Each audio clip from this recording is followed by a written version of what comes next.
everyone's talking about peak season volume, but I think no one's really talking about the real story this year, which is that capacity could be getting a lot tighter than really anyone expects. And it really has nothing to do with demand. It has really everything to do with the driver supply. And so there's a couple things hitting the market here in Q4 that I think are interesting for you guys to consider. And so one is the rules around non-domiciled drivers is changing, right? And so there's a kind of this whole new guidance, which is in one way tightening the verification, and in other ways eliminating non-domiciled CDLs.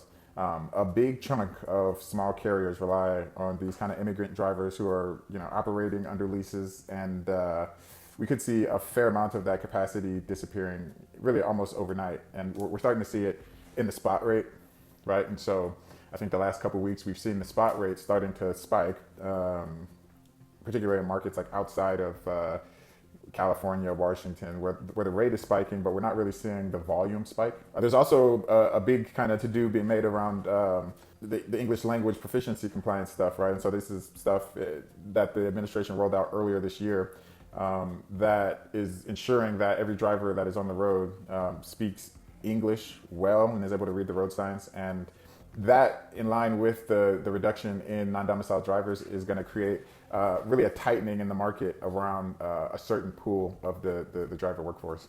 Even if the consumer freight stays flat, we're really looking at like a capacity squeeze, and it's really going to be one of like regulation and not demand.